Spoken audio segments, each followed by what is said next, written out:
కొబ్బరి చిప్పలతో కొత్త బ్యాటరీలు. నమ్మడానికి విచిత్రంగా ఉన్న ఇది నిజమండి. అది ఎలానో చూద్దాం. నగరాల్లోనే కాదు, పట్టణాల్లోనూ ఇన్వెస్టర్ల వినియోగం పెరుగుతోంది. వాటితో పాటు ఇంటింట సౌర విద్యుత్ ఏర్పాటు చేసేందుకు ప్రభుత్వాలు ప్రోత్సహిస్తున్నాయి. ఇక స్కూటర్ నుంచి బస్సుల దాకా అన్నీ ఇప్పటికే ఎలక్ట్రికల్ వెహికల్గా మారుతున్నాయి. అదేనండి, ఈవీగా మారుతున్నాయి. వీటన్నిటికీ బ్యాటరీ అవసరం తప్పనిసరి కదా. లేడ్ యాసిడ్, లిథియం అయాన్, ఇలా బ్యాటరీ రకం ఏదైనా సరే వాటి సామర్థ్యం 120% పెంచేస్తుంది కాంక్రీ అనే స్టార్టప్. అది ఖాళీ కొబ్బరి చిప్పలతో. వాటికి బ్యాటరీలకి లింక్ ఏంటని ఆశ్చర్యపోతున్నారా? అయితే వినండి. భవిష్యత్తులో ఒక్కో ఎలక్ట్రికల్ వెహికల్స్కి మాత్రమే కాదు, ఇంటింటికి సౌర విద్యుత్ వాడకం కూడా పెరిగే అవకాశం ఉంది. ఆ కరెంటుని నిల్వ చేయడానికి బ్యాటరీల అవసరం పెరుగుతూ ఉంది. అలా 2030 కల్లా మన దేశంలో 680 గిగావాట్ల మేరకు గ్రిడ్ బ్యాటరీ స్టోరేజ్ పెరుగుతుందట. ఇప్పటికే ఏటా 80 గిగావాట్ల వంతున కొత్త బ్యాటరీలు వస్తున్నాయట. పెట్రోలు, నేల బొగ్గుకి ప్రత్యామ్నాయ ఇంధనంగా వీటిని తెస్తున్నారన్న విషయం మనకు తెలుసు. కానీ ఈ బ్యాటరీల తయారీలో ఎంతో కొంత పర్యావరణ విధ్వంసం ఉంటుంది.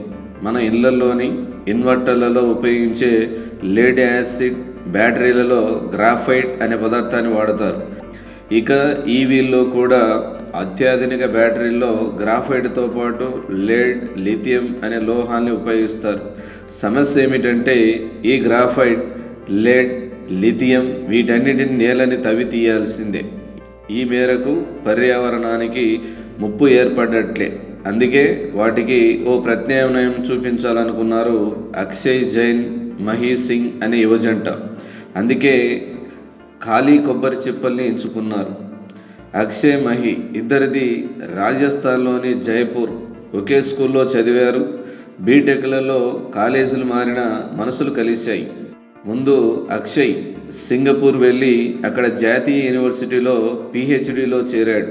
2 ఏళ్ల తర్వాత మహి కూడా అక్కడే నన్యాంగ్ యూనివర్సిటీలో మాస్టర్ చేయడానికి వచ్చింది. అక్కడ చదువుతున్నప్పుడే ఇద్దరు పర్యావరణ రహిత ఇంధనాలపై ఆసక్తి పెంచుకున్నారు. కాగితాలు, జుట్టు, రబ్బరు, ప్లాస్టిక్ ఇలా 15 రకాల వ్యర్థాలతో ఎరువులను తయారు చేయడానికి ప్రయత్నించారు. వాటన్నిటిని కాదనుకొని చివరికి కొబ్బరి చిప్పలపైన దృష్టి పెట్టారు.